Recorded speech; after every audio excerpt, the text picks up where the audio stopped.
Good morning. Happy Friday. Welcome to the Pit Stop. Welcome to the show. Thank you for joining me in some sim racing conversation. Let's get some hellos going. Boothy, welcome. Glad you made it. I think Booth made it here first today. Good for you. You win.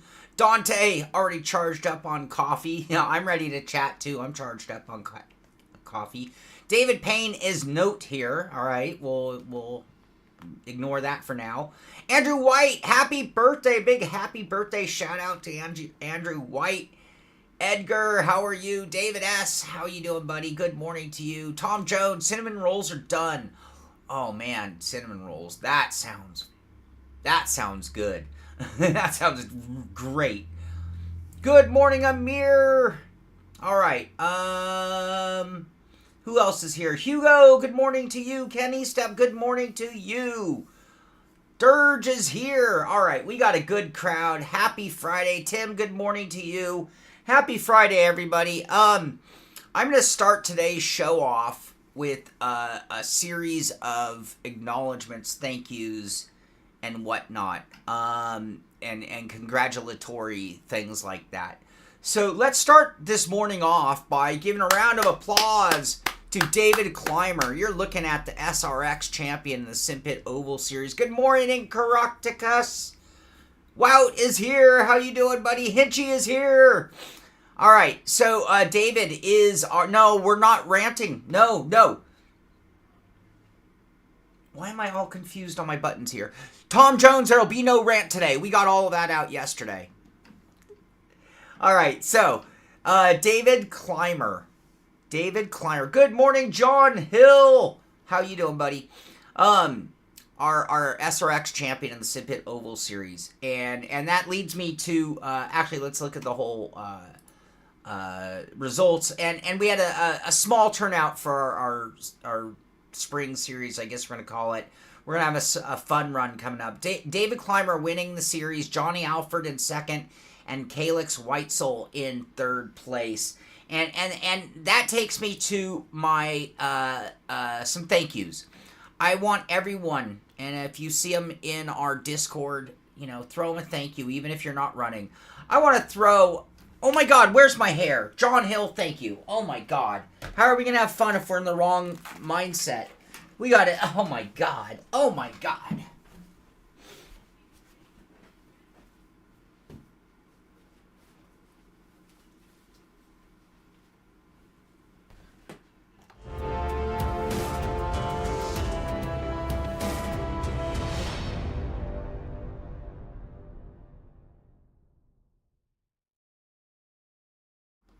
Good morning. Happy Friday. Welcome to the show. How you doing, everybody? I hope you're ready to talk about some sim racing, and I hope you're ready to kick things off for a great weekend, because it's Friday, and we should all be in a really good mood at this point. I want to start today's show off with some big congratulations and a few thank yous coming as well.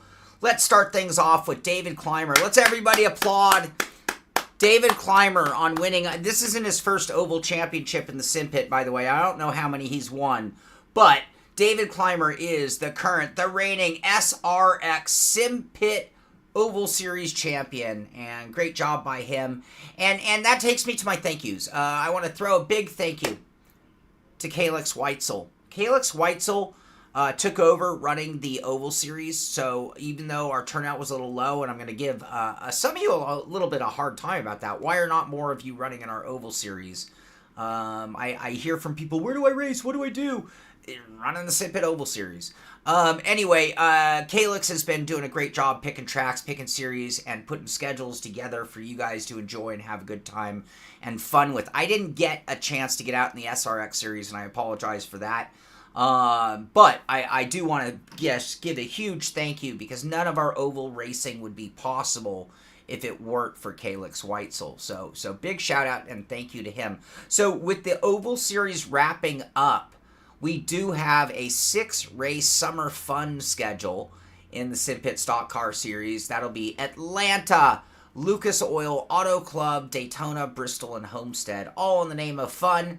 And if you want to join that series, best thing you do is search for it, the SimPit Oval Series or Stock Car Series, on iRacing, or get into our Discord. Amir just typed it in, !Discord, or there's a link in the description of the show, and get in there. And we have a thread for our road series where you can find out information and join up, and the guys will help you get up to speed and everything you need to know about running in that league.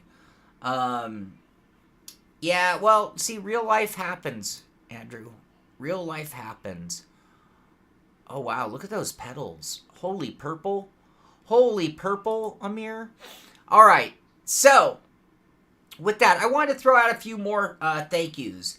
Here, actually, I'm going to catch up with some chat real quick with my little sidetrack on getting the show going here. Had to chat up the true green guy when he came to spray my lawn. Understood. Tom Jones was here first. Okay. Instant Grow, that's right. Hello, Alesh. Good morning to you. It's super natural looking, right? You don't want to buy all the cars and tracks for ovals. That's understood. Understood, Christian. Thank you for promo on that, Amir. With some donkey sauce and a ticket to Flavortown. Yeah, it's the hair. Yeah, all right.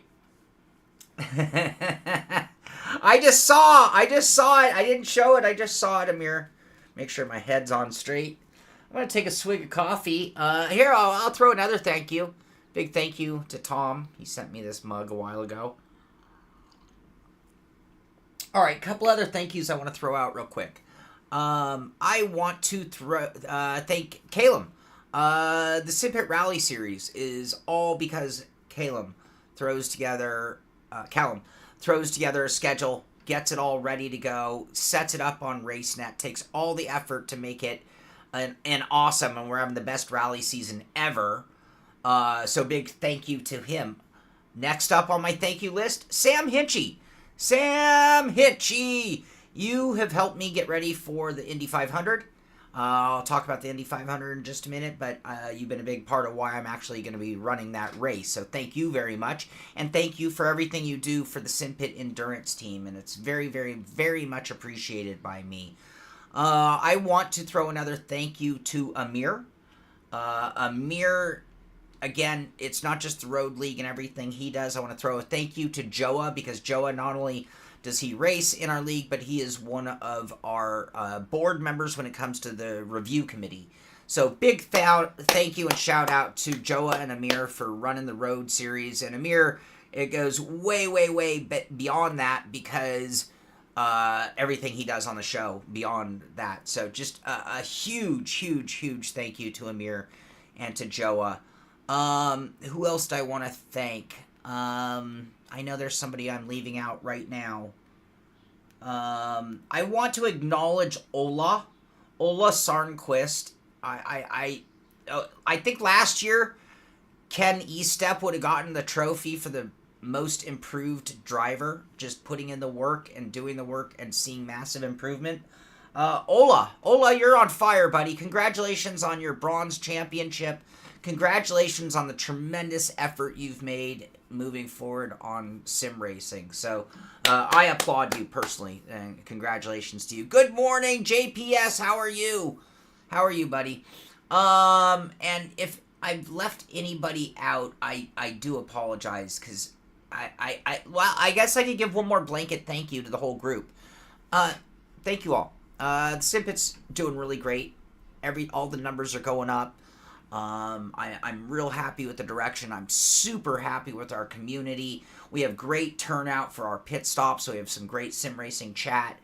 I love it. I love it. I love all of you. I love the support you give the show, the channel, me, Amir, all of our crew members, our racing league members, and it means the world. I mean, I've been doing this a long time, and I've never felt closer with my community than I do today. And that's you. That's your effort. So I appreciate it a lot. So I don't know why today was the day that I wanted to do so many thank yous and congratulatory statements. But it's important to me that you guys understand that these efforts, the energy, the commitment, the being part of it is super duper important to the whole package. So thank you, thank you, thank you. All right, I think that's it. I think that's all my thank yous. Let's talk about the Sim Pit, and then we'll move into sim racing news. I do not have a lot of stories today.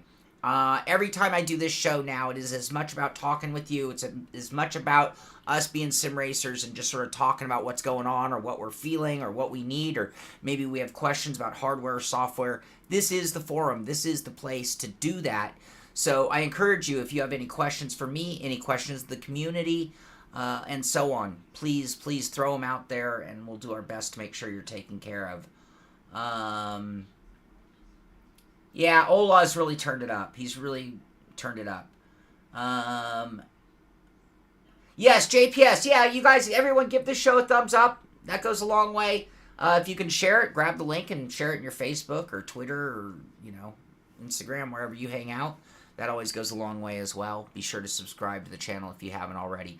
All right, so we did have a little drought. I apologize for that on the last show, and I promised you guys content. So not only have we had multiple live streams between rally racing and everything else, we also had the Conspit H.AO hub and wheel review. I was really, really, really impressed with that hub. It's a clean design. Really cool function, reasonably priced for the materials and what you're getting, and I love the wheel options so that you could, build it up anyway or even change. It took me 2.5 minutes to change from the butterfly wheel to the oval wheel, so I was very impressed. On the maybe not so impressed side of things, we just had a review come out yesterday of the budget-friendly shifter, the Thrustmaster TH8S shifter review. And this is, it's an inexpensive thing. It's $70 if you haven't watched the video. It is not high performance. Not at all. What it is, and I know, it's such a touchy industry. No one wants to hear the word like toy or plastic or any of those kind of words. They have very negative impact. But there's just no denying this was like a toy shifter. Now, with that said, am I ready to spend big bucks on an H-pattern shifter? I'm not. And it's because the in-game performance doesn't match. I mean, when I'm spending $2,000 on a wheelbase and a wheel rim, you know what? The force feedback in the games is so good that I can justify that expense over time quite easily. When I get to that shifter, or an expensive shifter, I should say, it's really hard for me to. Now, on a sequential, I feel entirely different, right? But on an H pattern, yeah, not so much. Yeah, so true, Amir. 15 years ago, this would have been totally the shifter. The SimJack Pros. So JPS, that sounds too expensive to be the one that I'm thinking of. Yeah, so the one I'm thinking of is what Christian mentioned, the $60 Chinese shifter, just the box shifter. It's just an 8-gate pattern, either an aluminum or a plastic box. I've seen both, and they're about $60 on Amazon, and it is a very comparable shifter. I think it has wider gates, and I think it has a threaded rod so that you can put any shift knob on it. That would be the pros to that China one. The pros to the Thrustmaster one is really the console compatibility and being able to plug it into your Thrustmaster wheel. So and honestly, how much money do you want to spend to use a shifter in Gran Turismo or Forza, and why would you be using it in F1? Yours is aluminum. Yeah, and those are good shifters for the money too. No console compatibility and no USB saving ability of going into your wheelbase base if you were in the Thrustmaster family. I think they're very comparable. I think aesthetically the Thrustmaster shifter looks better. Oh, SimJack Pro pedals. I'll have to look them up, JPS. Let me, what are we calling them? Here, I'm sorry. We're calling them the SimJack Pro pedals. SimJack Pro pedals. I'm seeing them on Amazon. Oh, these look very similar to the DIY pedals that I did a review on. This looks really, really close to those pedals.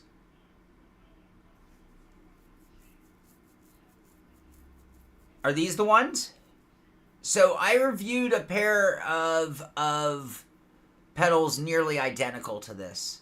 They're nice. What I don't like is when you cut metal like this, the edges tend to be a little sharp and it gives it sort of an unfinished feel. Now these are $362.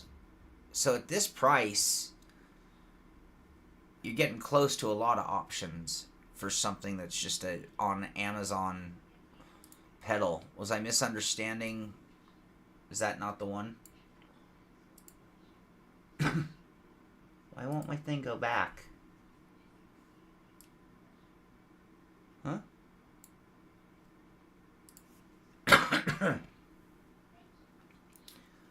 They look good. Yeah, total erector set. I'm trying to... SimGrade. Was that the one? No, not SimGrade. It was the DIY ones that did that.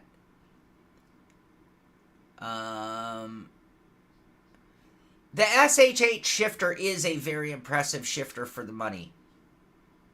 Very much so.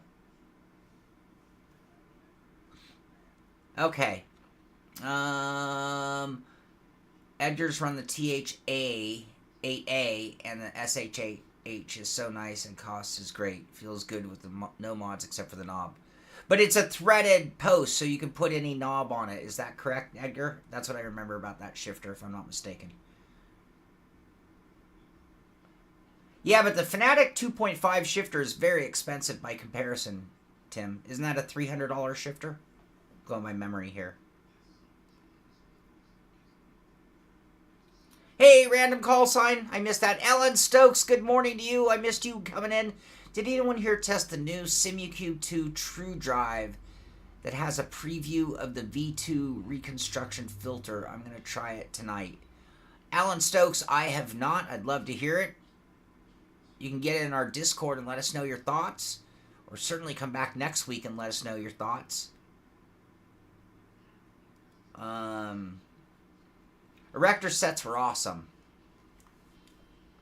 All right, what else?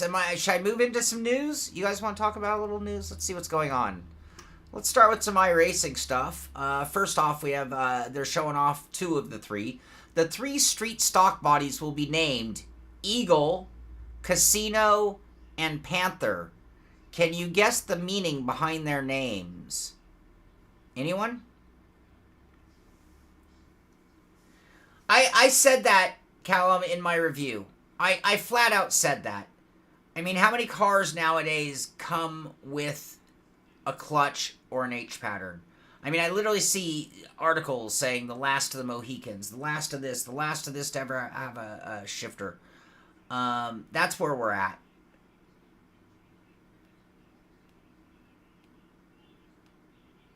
Taking the old Fanatic shifter. It's kind of big and clunky and wide gates and yeah. So yeah. And that also takes me to oh, Hinch, that's a great guess. You got it. Casino equals Monte Carlo. Eagle, so what's that, a falcon? I don't know. Panther? Camaro equals Panther? Thunder Chicken equals Eagle. Getting back to the topic of shifters, isn't it about time that we really start considering two pedal sets as the norm? You know, if this is the wheel, on your sim rig, and I don't mean GSI, but if this is the shape of the wheel on your rig, then why do you want or need an H pattern, and why do you want and need a clutch pedal in your rig? Just asking. Just asking. I love that sound. I love manual shifting. I love manual cars. I love older cars. And I actually like even older than you would. I mean, I prefer driving cars from the 70s and even into the 80s, 90s. And then at some point when things started getting more and more electronic, I didn't, and you know, I don't enjoy it as much. There's not as much joy in the fun of the, as John put it, the skill and finesse required to do the job. You know, I really liked doing that. Thunder Chicken. David Maple Payne. This is my clutch. There are many like it, but this one is mine.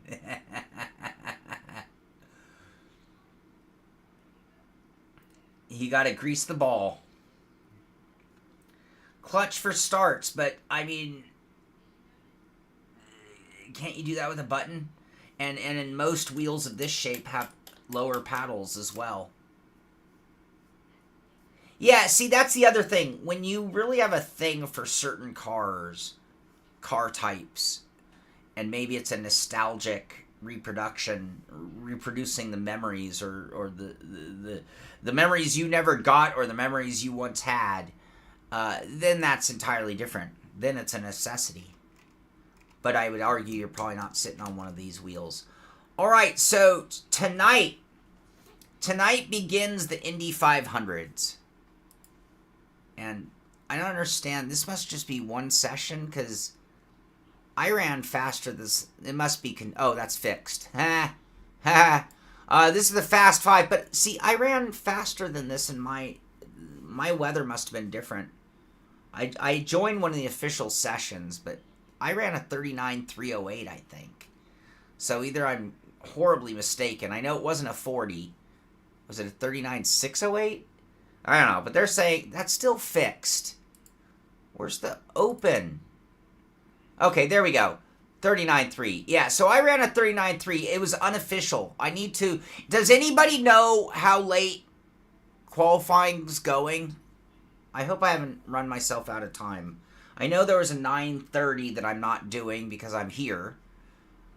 But unless we're to switch and run a live qualifying... Oh, it's a... Oh, shit. I'm so glad you told me that, Sam. I totally forgot. Damn, how are guys running 39.2s?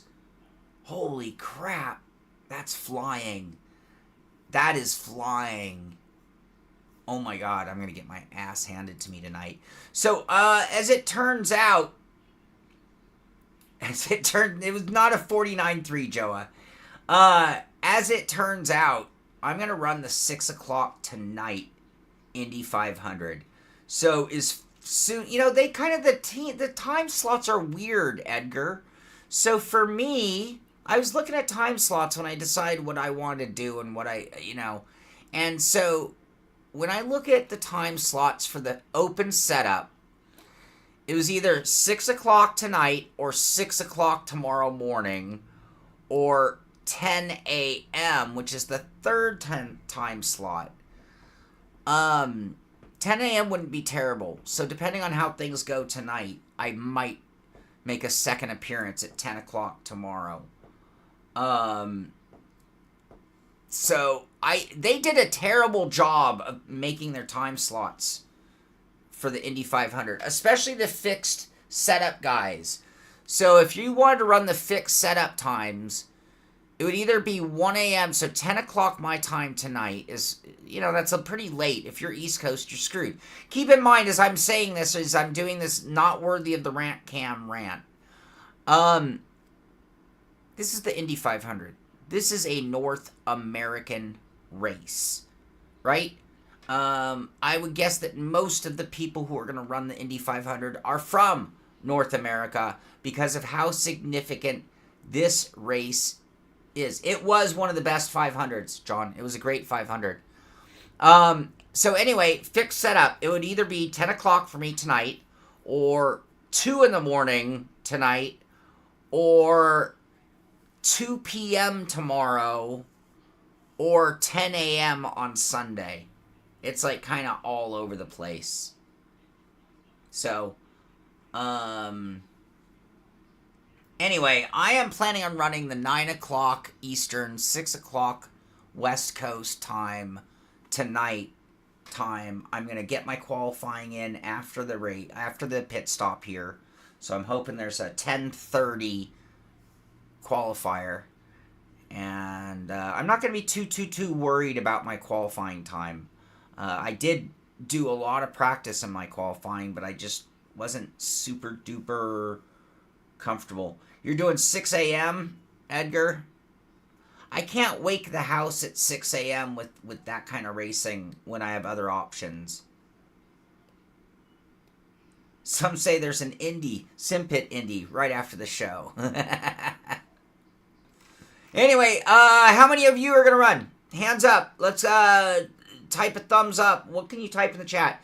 Yes. Just type in yes if you are doing something. If you're doing the Indy 500. And what time slot are you running? Fixed or open? All right, another one. What is a kilometer? So they're showing some American GT cars, the Mustang and the Corvette. Still no word on when they will be released. And I did read somewhere they're having a little issue with getting these cars finished. So it might be later than sooner. So you got your 5 a.m. You're going to do the 6 a.m. in the open. David's going to run an AI race. There you go. Old school Papyrus Indy 500. That's where it all started for so many. No. Oh, look at all the no's in the chat. And then majors. All right, well, I hope you have a caution-free Indy, because Indy goes by very quick if it's caution-free. All right, what else? Some shots of the new iRacing dev vlog. There we go.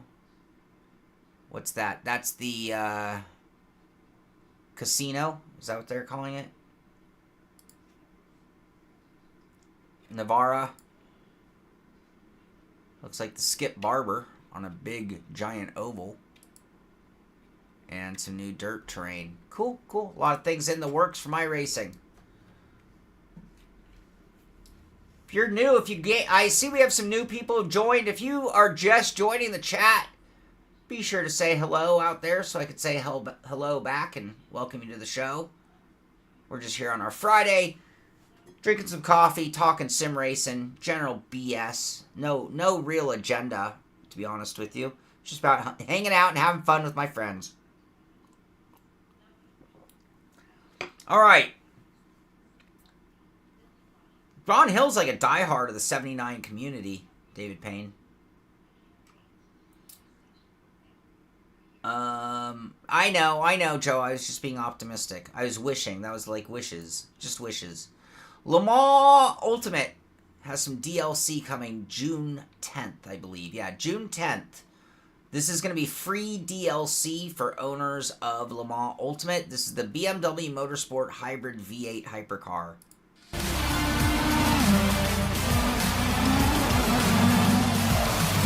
That was loud, huh? Sorry. Turge, good morning to you, buddy. You're not new. You are just being welcomed to the show today. You're far from new.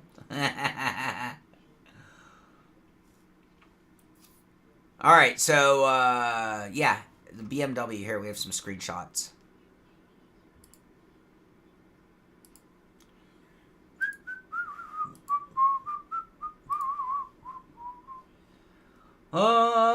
Free is always good. Gotta love free. At least Indy restarts are single file, double file. I saw some people really outraged that we can't do a 3-wide start. The moon and the stars are amazing in ATS 1.5. That's cool. All right. What else? What else do we have to talk about? Race Room, their ranked championships are now underway. So, 3 different classes, I believe. And June 15th is their biggest special event of the year, that being the Nürburgring 2.4 hour. That being June 15th for all you race roomers. Excuse me. Hey, Dirge, good morning to you, buddy. Welcome to the show. It's pretty easy to get whatever you want. Pretty easy to get what you want out of here. If you guys want to try out Rennsport and you're in Germany and you're going to be at the Nürburgring 24 this weekend, they loaded up their containers with some rigs and some demos of Rennsport. So there's a hot lap challenge, meet and greets, and more. Shelter from the rain. So there you go. If you're going to be in the area, you might want to check them out. Look for this container looking like this. Somewhat near, there's the Ferris wheel to give you a idea of where they are in the paddock or at the track. Yeah, they do, David Payne. Especially something as important as the Indy 500. Yeah, 100%. Dante's only been sim racing for 6 months. Think about subscribing to one of those AI analysis services. What are your opinions on these? I don't know about AI analysis personally, Dante. But here would be my tips is you have to be your own driver coach to an extent. So you need to take a track that you know and a car that you know and are comfortable with. And you need to go turn 10 laps. And then you need to watch that replay.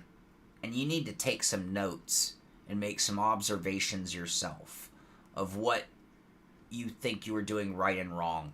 You might find cases where you're crab walking over and you're not using the full outward width of the track for setting the corner up.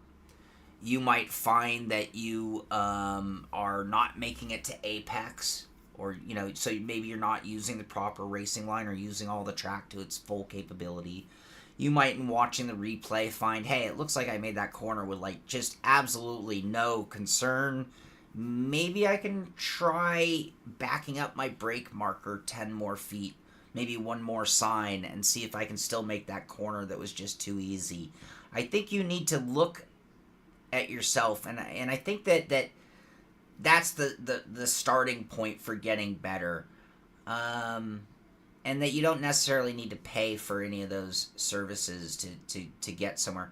The other is get in with our group and ask for help. The SimPit group and the SimPit team, these guys are all super helpful.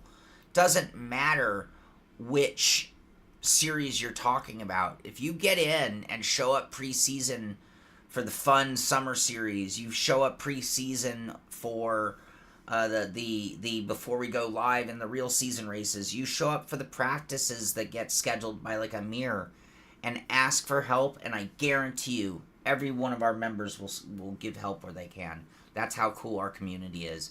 Good morning, Alan Stokes. I don't know if I gave you a good morning. Hey, Alan has a beta key for Rennsport if anybody wants it. He only has enough spare time for iRacing. That's very cool. Hey, Joa, I had an okay finish this week. I'm not going to say I didn't make some mistakes.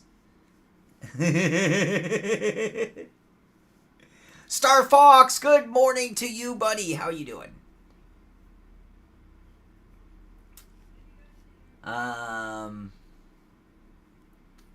Does that help? I hope that helps, Dante.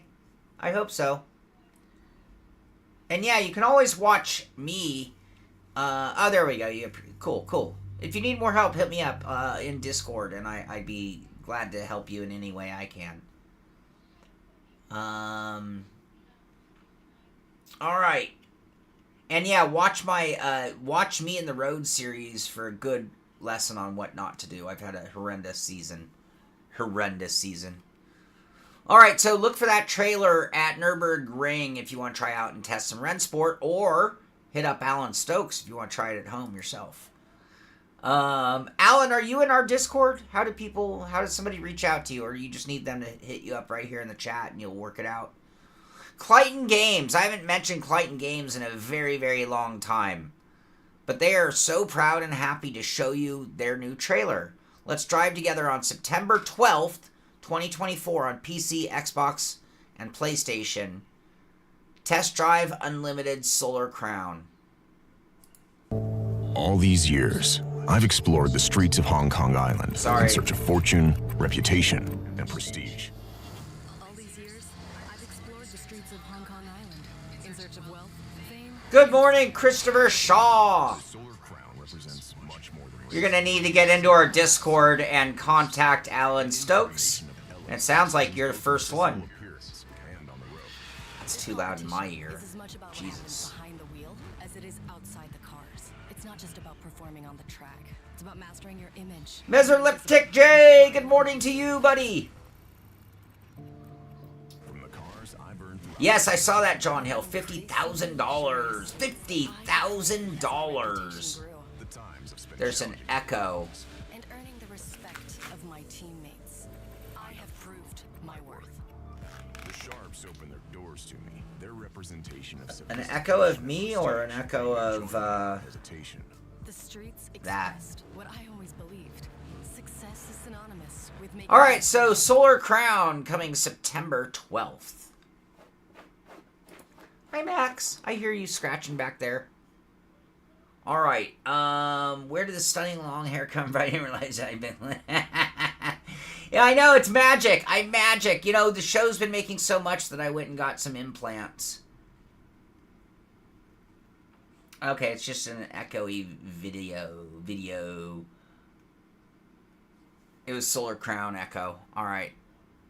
Gran Turismo, the free update 1.48 comes with 5 cars. The 00 to the 2000 Honda NSX, the 93 Civic SIR, the 93 Volvo 240, the 2013 Volvo V40, and the Nissan Skyline GTS R.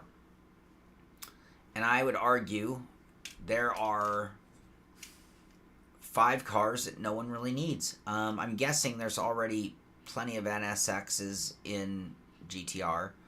I'm guessing there's probably already tons of Hondas. Tons of... And who needs a Volvo? I raced Volvos and Lemons, but at the same time, do I need them in my game? And then Nissan Skyline. Yeah, beat that dead horse. Alright. Sorry. Alright, I'm gonna catch up with some chat. No VR and Run Sport. I know. How stupid.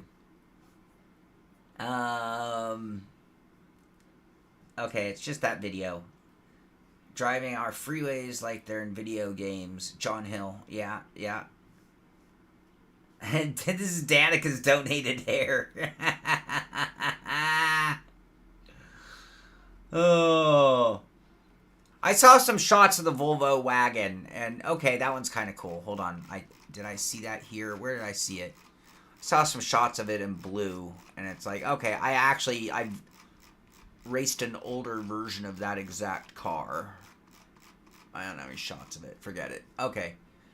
But anyway, it's just sort of interesting. 5 cars. This Skyline is rear-wheel drive. Okay. John Hill, I don't think so. Better audio coming to iRacing, that would be good. Screw Solar Crown and everything KT. I'm not salty about how they left the WR. Seriously, PS4. Seriously.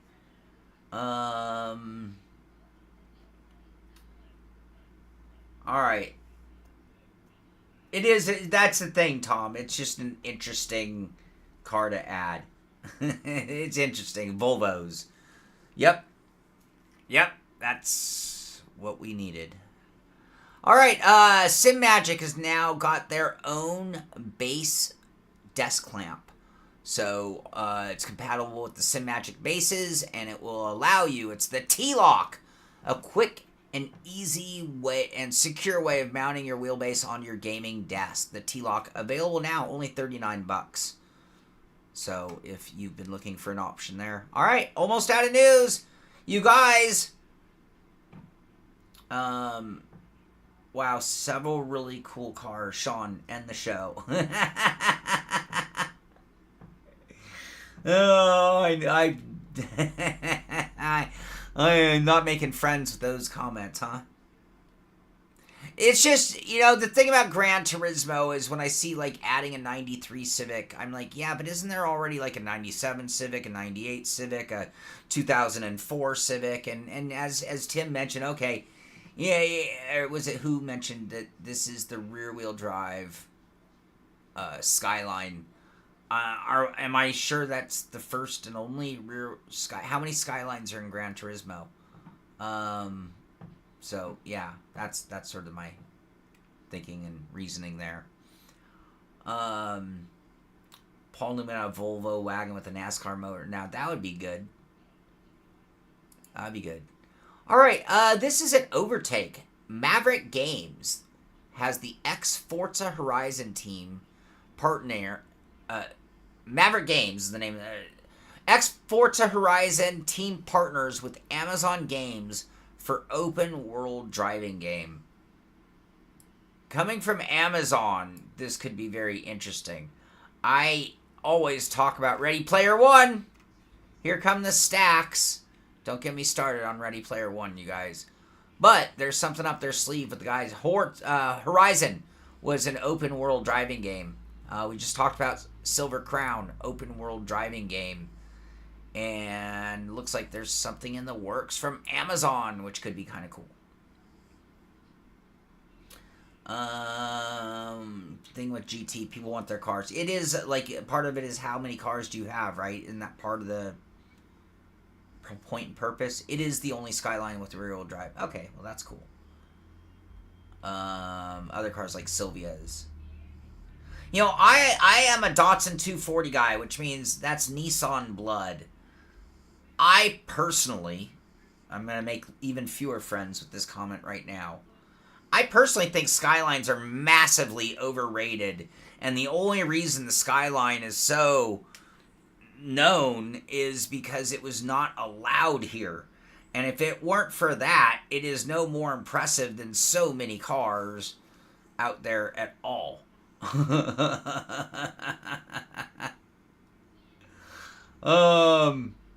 The Head and Shoulders ad, is that? Oh, look, I just dropped like 5 viewers as soon as I talked smack about the Skyline.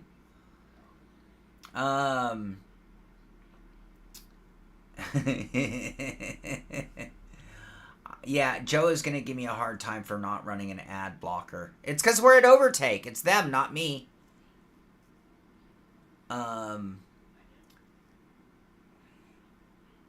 Is that right, Joe? The last time Amazon put out a game, it blew up people's GPUs. Tell me you're not into tuners without telling me you're into tuners. Skylines are overrated.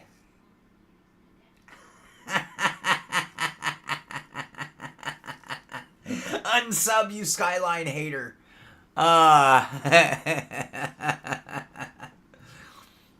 What if I told you guys Nissan, of all of the Japanese car manufacturers, probably makes the worst cars?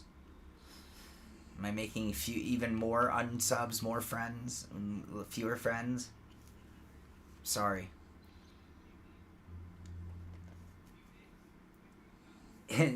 Skylines are loved in the EU thanks to the US. Nobody can afford them worldwide anyway. Well, they just became old enough to be importable here, I think is what happened. So I think it was just this year, might have been last year, that you could just easily get a Skyline here, and they're forbidden prior to that outside of very special circumstances. So they are kind of the rage right now here in the States.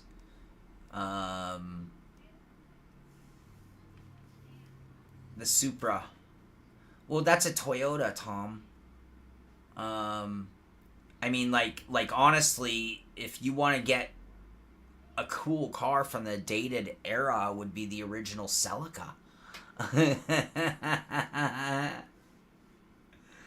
Yeah, exactly. The 510, Datsun was a different company than Nissan apparently, because the 510 was really an amazing, amazing little car. And you know my love for the 240, an amazing car.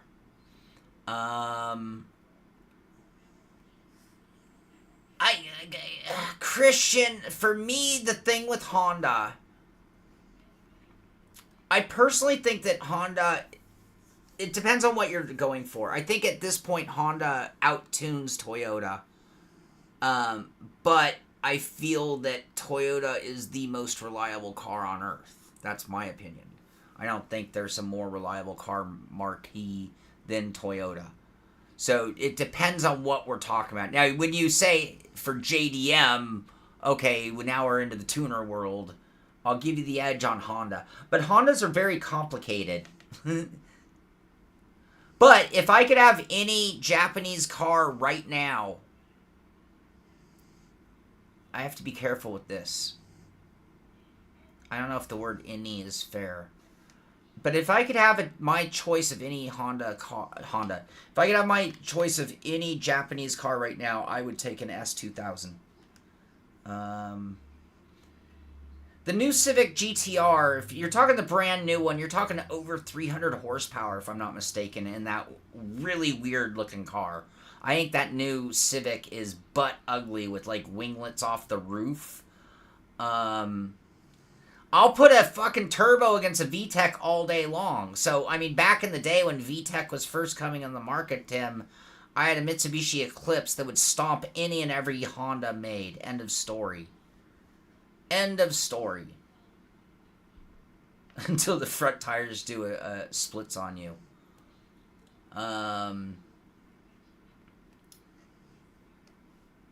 I just invalidated every opinion I have on Japanese cars. What did I say? You mean because of the 2000? Oh, I love the S2000. I think the Honda 2000 is an amazing, amazing car. I think if you take a 2000 and you put a turbocharger on it, that you can beat anything on the road with that car. CVT transmissions are terrible, Tom Jones, especially on a Honda, from what I understand. I'm not in that world of mechanics anymore. Amir, that is a mighty, mighty car. That is a mighty car. I'm assuming the M2 is a better balanced horsepower to weight to actual drivability than an M3. I think an M3 is overpowered if you really had to slice it. I mean, here, I'll put it on something else. If we're going to just sit here, which I'm fine with. I have one more story, and then we're going to talk some sim pit racing. And I have 12 minutes. I have to get ready to do a qualifying at 10:30.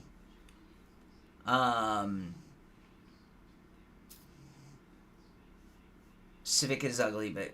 yeah, the new Civic is badass. There's no denying how badass the new Civic is.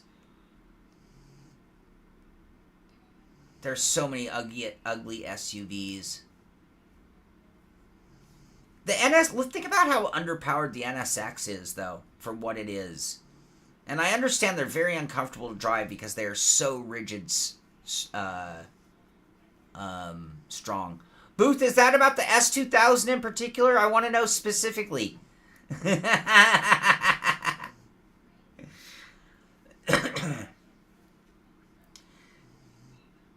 If money was no object, I would have a fleet of Porsches. No joke. I would have a couple of air-cooled Porsches, and I would have a modern GT3. And period. The new Civic VTEC is a turbo. Okay, we'll see. They finally learned.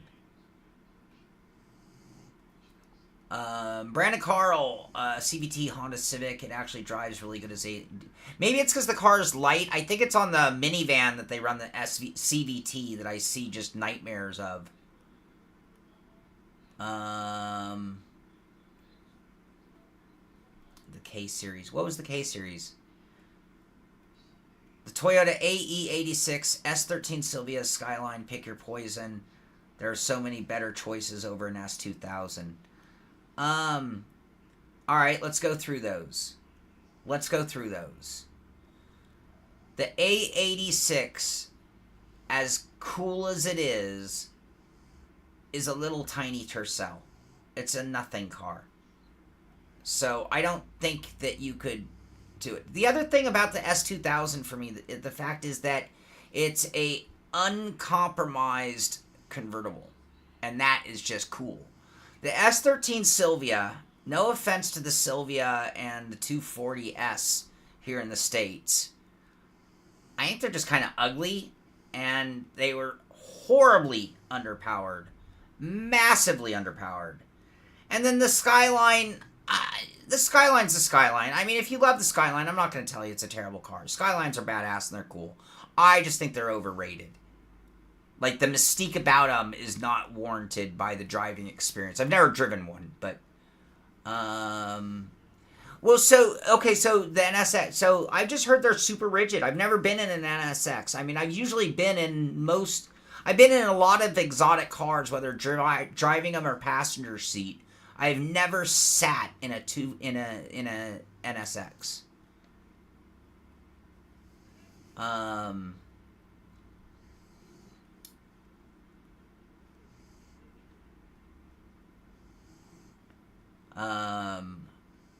The 240. The 240 here is a 2.4 liter 4-cylinder. The 240 SX. It would take a big turbocharger to make that Nissan motor purr. Oh, PS4. All right. PS4, I might switch. I might switch to a Lexus LFA. Not sure that would cost you more money. I think you get a used LFA for the same price as an S2000 if I had to guess.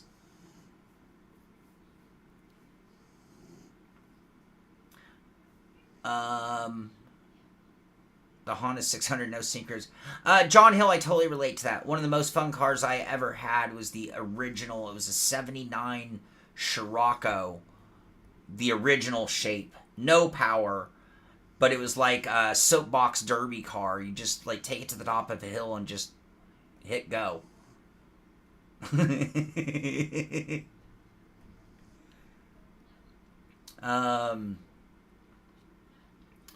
Hondas are good cars. I just think Toyotas are more reliable. And I think Nissan are less reliable. By the way, we haven't mentioned Mazda much in this. Mazda makes good cars. I don't think they make the best performance cars. But, like, we have a 3-wagon with 100,000 miles. And it is running strong. That car is great. I love that car.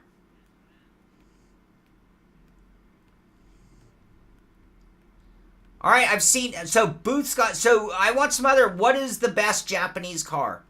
Old or new? Break it down by decade.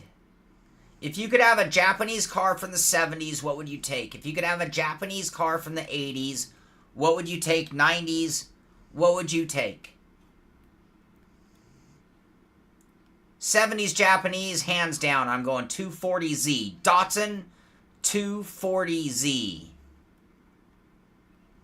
80s. I honestly... Nope, that was a 90.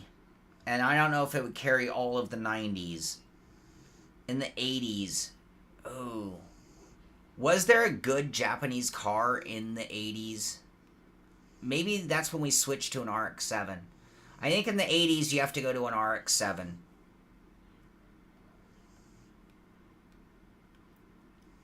'90s. Now, I have a great love for my Mitsubishi Eclipse, but it was a 1990, which means it has to hold its own all the way to 99, and they ruined the Eclipse. Yeah, Tom Jones, the 80s Supra. The Supra Celica.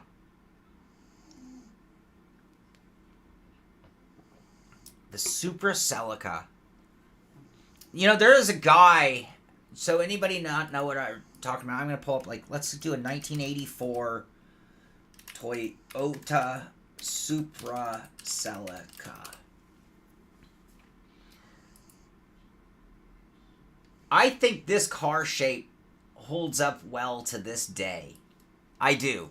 I honestly, I would, there's one of these in town that's like perfectly restored. And it's really cool.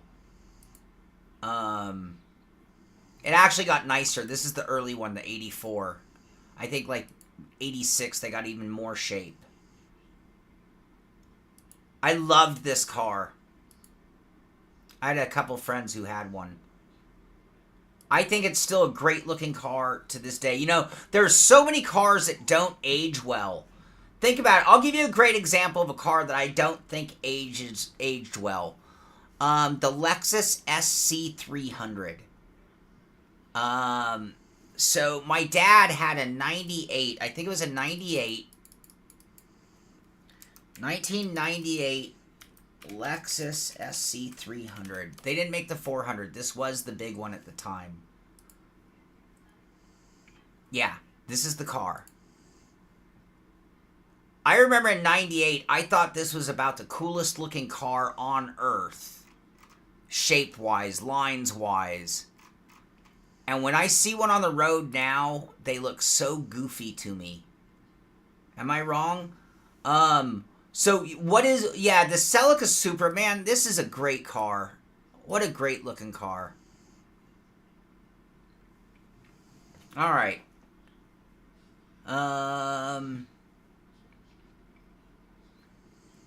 It looks like a time machine. The Little Wang, purely for aesthetics. Type R, everything. Turge, but, oh man, but see, I honestly feel that all of the early Honda Type Rs, again, overrated. I had an Eclipse that stomped Type Rs, Integra Type Rs in 1990. Was it 90? Might have been a couple years after when the R came out. But I just think it was like the Honda people needed to have a car to love, and so they called it the Type R, and they dropped a couple pounds and gave it a tune, and it was still a Honda Integra. Oh, I know I'm not making friends. Lexuses were far more luxurious than Toyotas, though, too, in the early era when they first came out. And so is Acura to Honda. A different level. MR2. MR2! Oh, how have I not brought up the MR2? Because they burned to the ground, that's why. That's what it does look like, Tom. Turge, I love the CRX from the 90. Okay, the 1990 CRX. I love this car. I would drive one of these today.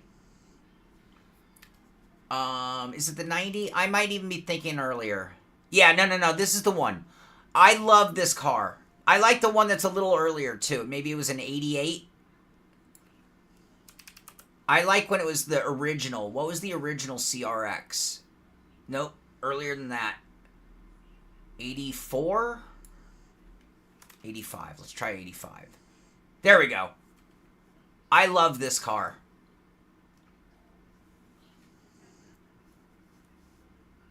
That car got like 50 miles a gallon way back then, if I'm not mistaken. A continuation of Initial D 30 years later.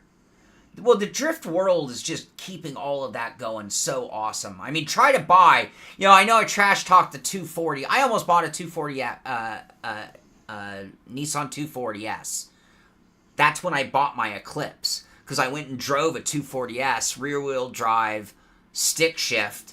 And I'm like, this is the car I wanted. And it was so gutless. And then I got in my Eclipse, which was a front-wheel drive. I didn't get an Eagle Talon. I got an Eclipse because I wanted the front-wheel drive because it was faster than the Eclipse. I mean, than the Talon. The all-wheel drive handled better, but I wanted a car to beat Hondas. Again, this is me when I was like 18 years old in Los Angeles, drag racing everybody I could. And my Eclipse would be Camaros of that era, by the way. That's a badass car, John Hill. We brought up 911. If I had $1 million, well, it would take more. If I had a lot of money, I would have a fleet of Porsches. Porsche is my favorite car brand. And I would have a few different of the original air-cooleds. And I would also have, I mean, and I'm talking like just a plain old, like, red 911 SC. That is like my dream car, and I want it to be an air-cooled, and I want it to make that noise, but that's like $100,000 car now. This is a great car, the CRX. I still would like one. Yeah, the second gen is a better car for sure. And I actually kind of even like they've continued. So what did they call the new one that is still gutless to this day? But I even like those cars. I have a real fondness for this little two-door sporty shape. Like, look at that. That's a cool car. I don't care what you say. That's a cool car right there. A Dacia 1300. 75 Dacia. Okay, I gotta see. 75 Dacia. Where'd it go? 1300.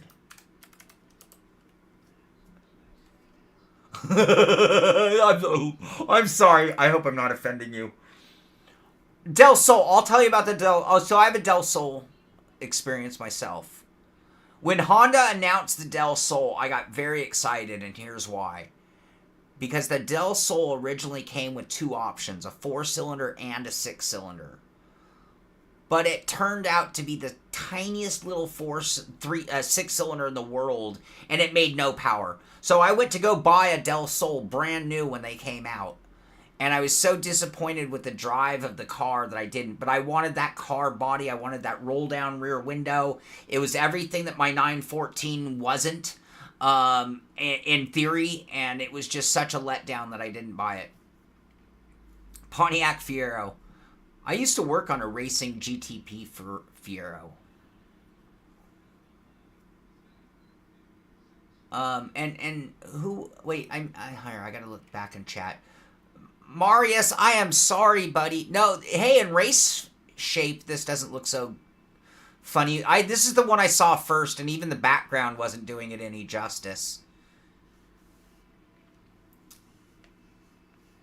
Fiero. Ferrari Fiero. Honda Fit. No, not the Fit. It's the one that still is the shape of the CRX.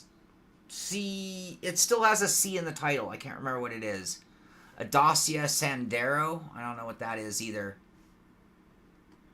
I've never heard of Dacia.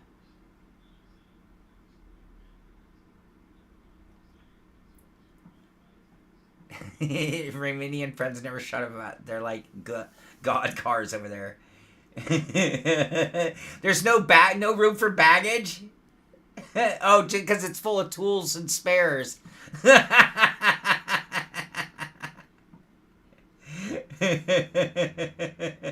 CRZ, that's it. Yeah, the Honda CRZ. I like the Honda CRZ.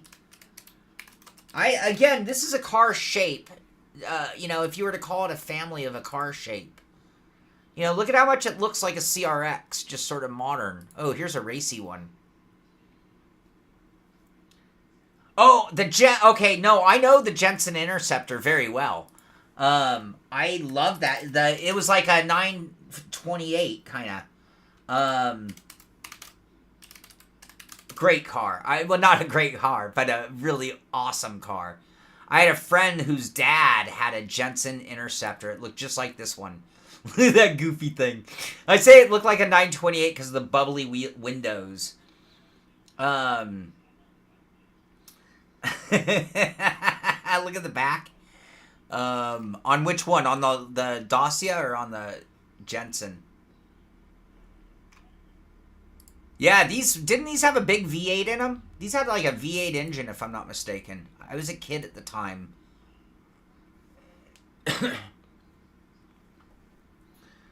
X19. See, the Del Sol was supposed to be everything the X19 wasn't. 91 Prelude. See, the 91 Prelude was my bitch when I had my Eclipse. That was what I hunted. I hunted 91 Preludes because Prelude dudes thought they were so fast. And no, they were not. Yeah, that's kind of brutal. That is not a CRX looking rear end. The Yugo, Tim, that's not fair. The Jensen button. It was a Chrysler V8. Is that right?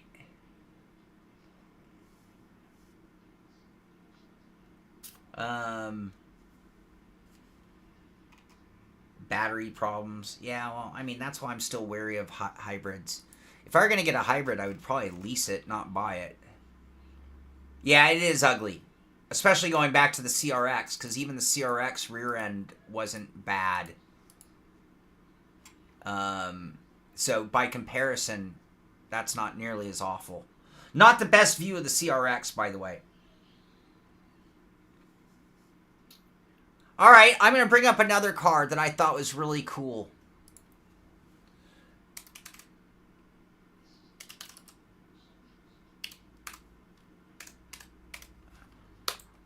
I called it the Merkur X Roddy, but it was the X4 Ti. The X Roddy. Oh, this didn't age well, though, did it? Nope, that definitely didn't age very well. Oh! The new Prelude Hybrid looks pretty cool.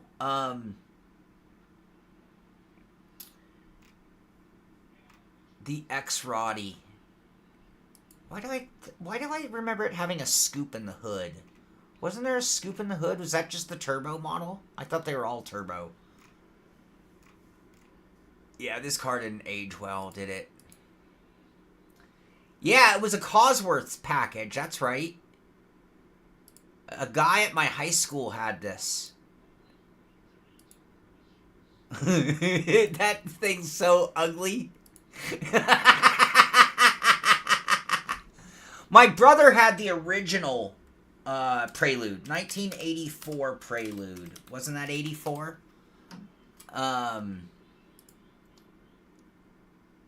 Nope. 83.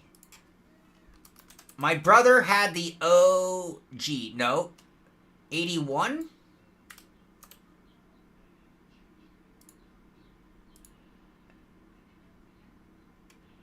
Yep.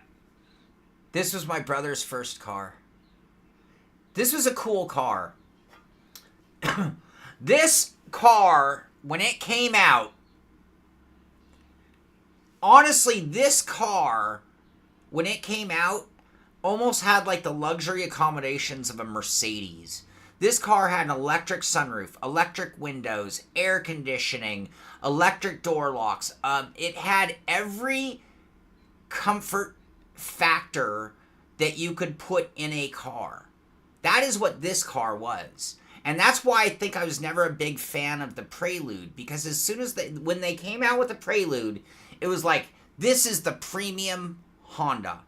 And I thought it was a really cool looking shape. They weren't terribly fast. In fact, they were quite slow.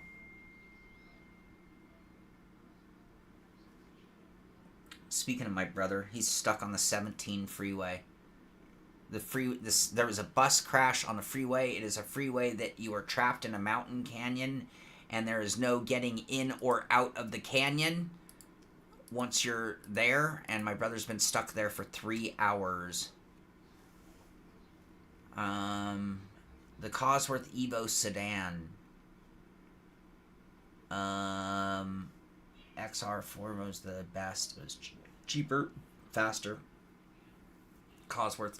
See, we don't get direct Cosworths here. We get Cosworth designs and marquee, like, badging, but we don't really get Cosworths here. Just looking at why they... Yeah, early Japanese cars usually had rust problems. Look at my 240. Oh, that's what Michael J. Fox had when he was on Family Ties. It's a cool car.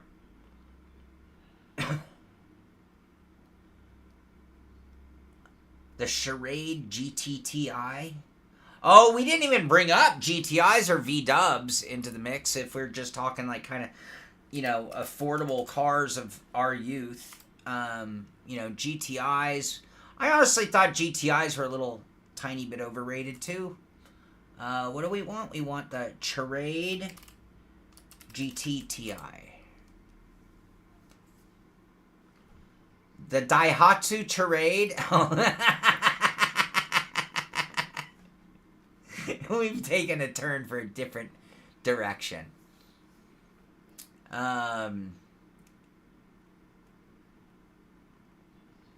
Black with red. My brother was silver with red, and his license plate said no school, and that's the car he drove to high school. The Corrado. Oh, Dirge, you're killing me with that one. Let's ruin the Scirocco and give it an electric wing. And make it really heavy.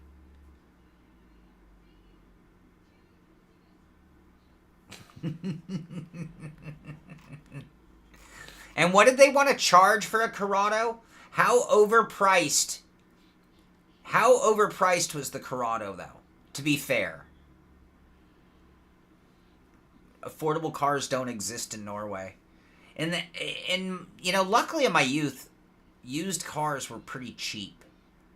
So as long as you were willing to own a 10 or 15-year-old car, you could get yourself a, Toyota 4x or a Camaro Z28 or a Mustang GT.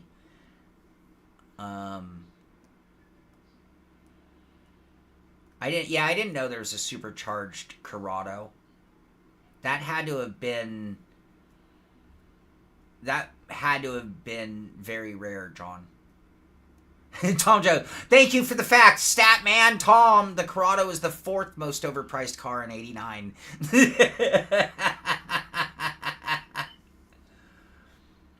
The Dodge Daytona Turbo was the best '80s car. All right, I'll tell you a true story. Mitsubishi Starion Turbo.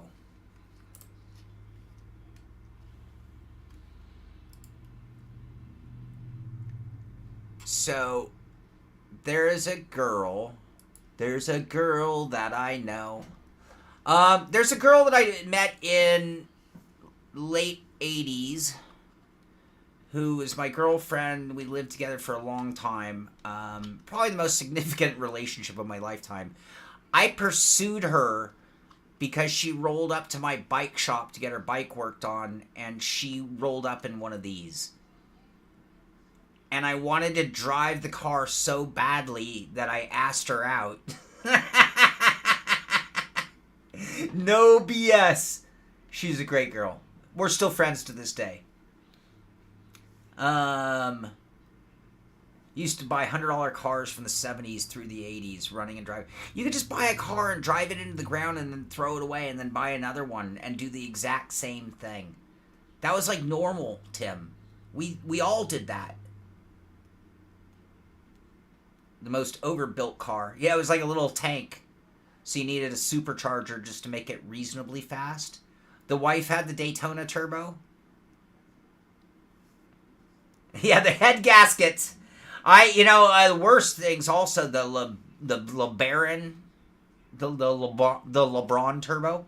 No, the LeBaron Turbo. When I worked in shops, I saw more LeBaron Turbos than any other car, and it was because the turbo just caused so many problems on that car. Head gaskets, exhaust manifold problems everywhere. 40,000. That was like. I mean, honestly, 40,000 is getting into European car. Well, it is a European car, but that's getting into like Porsche and Mercedes pricing. BMW, John. Am I not mistaken? Turge, I know. I've been saying this forever. About Americans and the whole ego. Like, it's just horsepower is the only number they look at. Honestly, here's how dumb Americans are about cars. They don't even know that what horsepower versus torque means. Right? I mean, so like, if it's a big heavy truck and it has a ton of horsepower but it makes no torque, it's useless, right? This is the best conversation we've ever had on the pit stop, you guys. That's why, like, Lotuses are so cool. Torque is way better than horsepower until you get up to like 100 and something miles an hour. I mean, once you get up to speed, it's all about the horsepower. But until you get there, it's about the horsepower.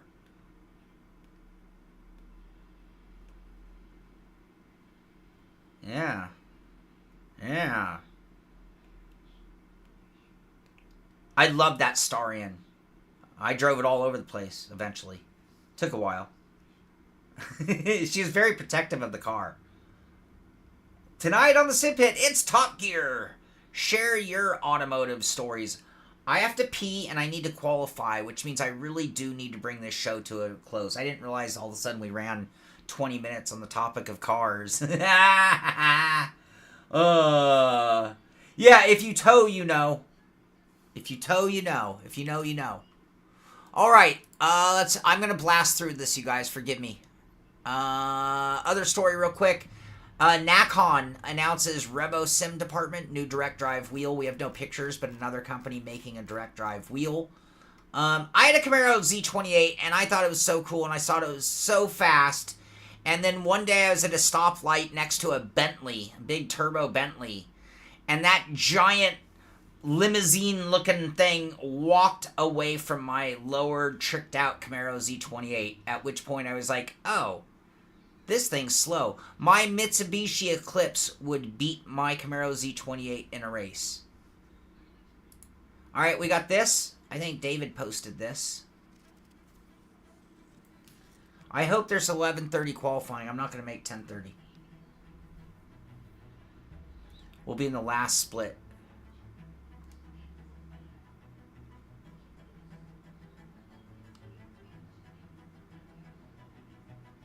I spent over $7,000 Australian on this triple ultra-wide OLED setup for my racing sim. And today, we're going to find out if that was all a waste. I've read so much about sim racing in VR that I just have to give this a shot.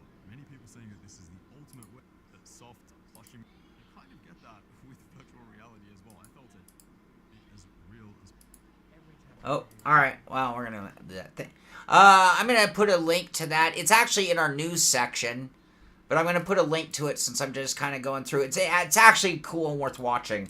So let's go ahead and do this. I see Alan Stokes got into the chat. Alan, did anyone hit you up and get that code from you? Good morning, Anthony Morano. 1978 Monza Spider was a cool car. I don't remember that one. 78 Monza Spider. Oh, yeah. My buddy had, God, there's another make of this car by Oldsmobile. The Skylark? Is this a Skylark?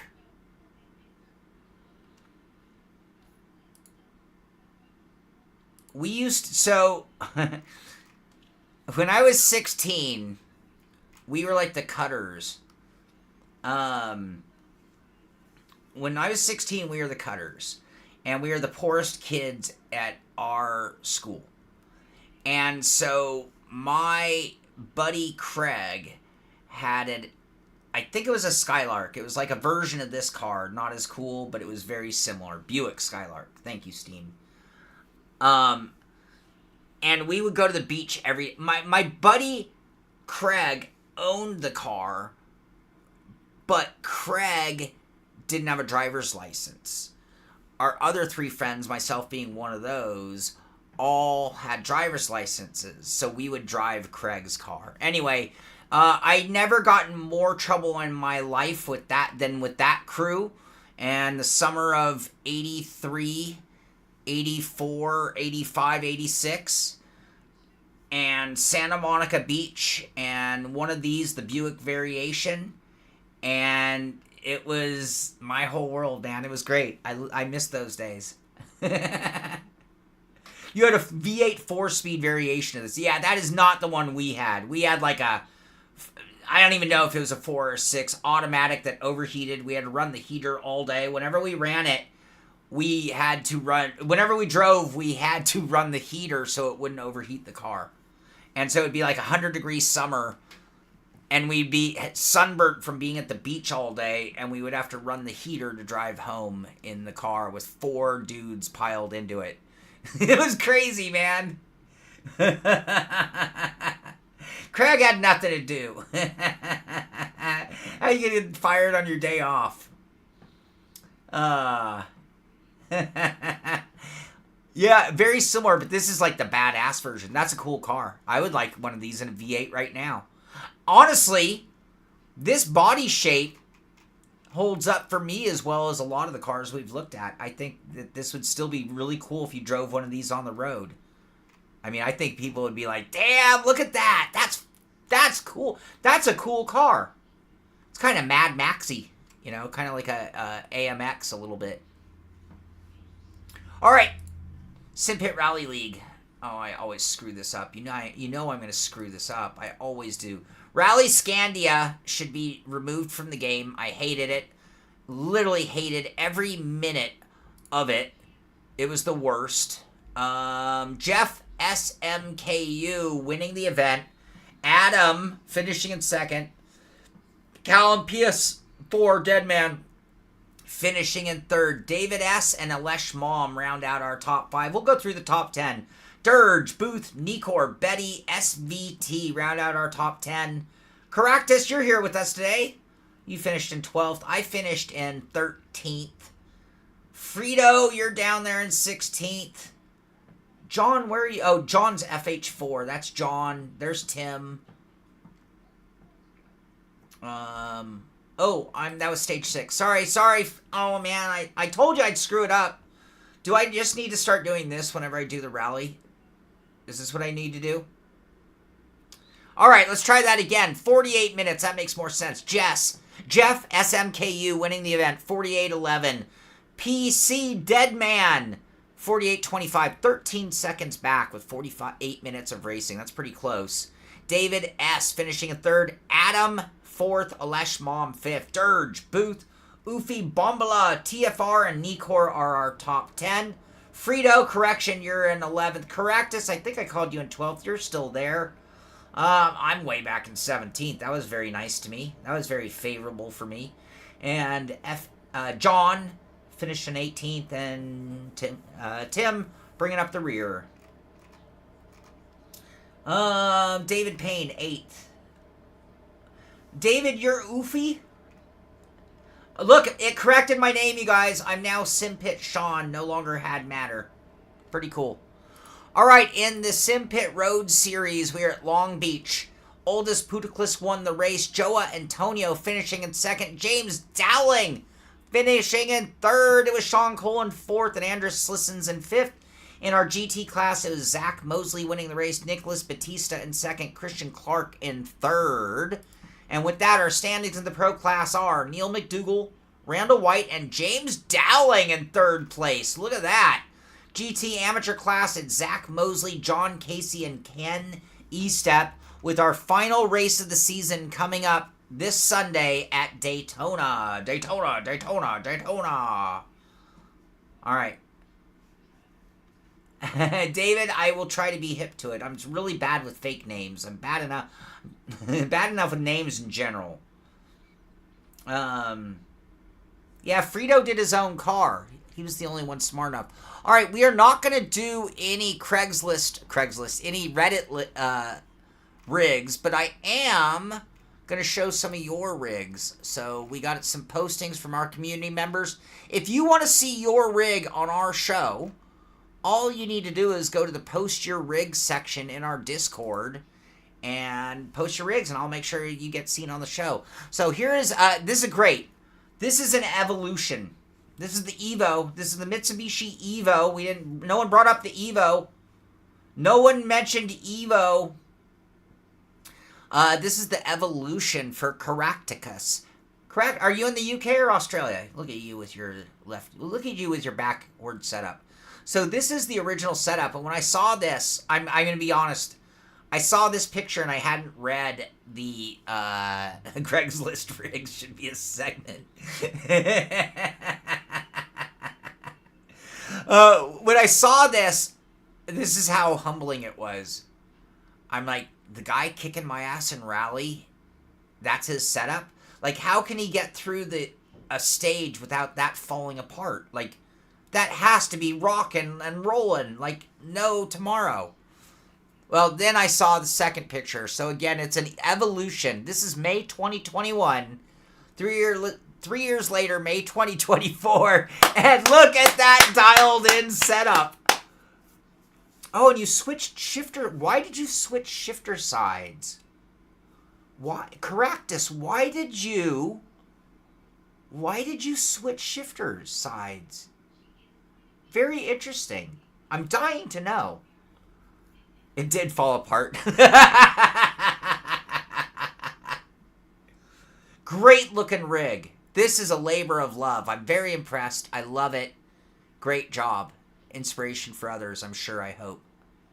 Love that you got the realism factor, a fuel bottle. Yeah, I love it. You're all in. This is great. I'd actually like to see more pictures of your rig. It's that good. You've really put some effort into it. So, congratulations. Let's see. Then we've got Dan One Home. This is his racing rig, which, that's pretty nice. Look at this shifter, you guys. That's a lockout shifter. Dan, are you the one who commented about lockout shifters? Not sure if you're in chat. Someone hit me up about, it might have been a comment on the video. But look at that shifter, you guys. I want that. I want to feel that shifter. Looks like a GSI rim. No. What rim is that? What rim is that? Is that the Sim Magic rim on a Moza base? I think that's what we're looking at. I think we're looking at a Sim Magic rim, the FX Pro, which I've never got, so I could be wrong. Anyway, Dan also has a truck rig. Oh, thank you, Amir. Alesh, thank you. I'm so sorry about that. Some plastic tubing and plumbing can do. Yeah, it's just a matter of effort.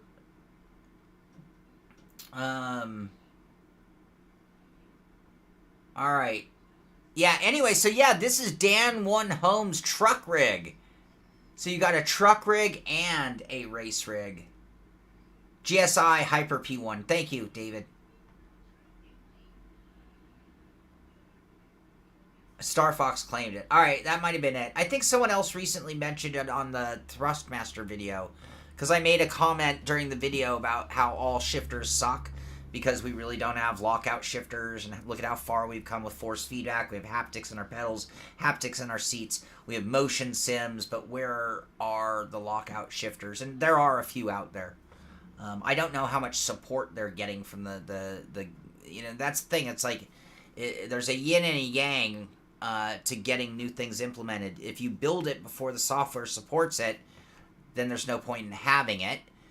And then if you don't build it, they're never going to support it. So you have to kind of kick them in the butt by making it and then making people start sending them emails saying, when are you going to implement lockout shifters, things like that. Anyway, all right, we got to the end. That is the last. Like I said, we're going to skip Reddit today. We've had a good lengthy show, and I do need to go do my preparation for Indy. I am running the Indy 500, so one of the things I'm going to do as soon as this show is over is I'm going to set up the stream for the 6 o'clock my time, 9 o'clock Eastern time, 6 o'clock my time, the Friday running of the Indy 500 on iRacing. I will probably do some picture-in-picture for this one. I'll use both accounts. Phil Norman, sub to the channel. I need to get my alert sounds going without getting other audio through that. But yeah, that's what I need to get on right now. So hopefully you guys, if you are running the Indy 500, whatever split, whichever open or fixed, best of luck to all of you. So I'll have that stream tonight. Then Sunday we'll have the finale of the Sim Pit Road Racing Series from Daytona. Sam, good luck, and thanks again. Sam, thank you for your help, and good luck to you, buddy. Thank you, Booth. Yes, everyone, give this a thumbs up. If you enjoyed the show, if you've had fun, if you've enjoyed the conversation, be sure to give it a thumbs up. Be sure to subscribe if you haven't. Find out when we go live or when our next video comes out. And type in exclamation mark Joa. Shut up. Shut up, Joa. F you. There's a link in the description to our Discord, or you can really quickly type in exclamation mark Discord and get a link and get into our chat and come join our crew. Hopefully tonight will not be a short show. Hopefully it'll be 200 laps, and hopefully we'll get a good result out of it. If not, we might be back for another one tomorrow, tomorrow. So, anything else I need to cover real quick? I think that is it. I think that's it. Thank you for being here. Thank you for the great conversation. Tony, I totally enjoyed it too. We can talk cars all the time. Maybe we'll bring up a different topic on cars and kind of finish things off that way. Seemed to go over well, and people are having a good time with it, including myself. So, thank you for that. Thank you, as I said at the very beginning of the show, one more time. Calix, thank you for doing everything you do with the Oval. Callum, thank you so much for everything that you are doing for the Rally Series. Amir and Joa, thank you guys for running the Road Series and keeping it going. Sam, thank you for everything you do for the entire Endurance squad. Thank you for helping me out for the Indy 500. Amir, thank you for everything you do on the show. Everybody who's here watching this show, part of our Discord community, part of the Sim Pit Oval Rally or Road Racing Series, thank you for being part of our community. It is a pleasure for me to show up every Friday and do this show. It is my pleasure. It is my privilege to hang out with all of you on Fridays and do this. And after many years of doing it, I feel like we are just now hitting our stride. And you guys have helped me so much with getting it to where it is, where I just love every Friday and doing this. Thank you. Get out there, do some sim racing. Have a great weekend. Good luck in your Indy 500s. This is the Sim Pit. I'm Sean Cole, and I'll see you on the track.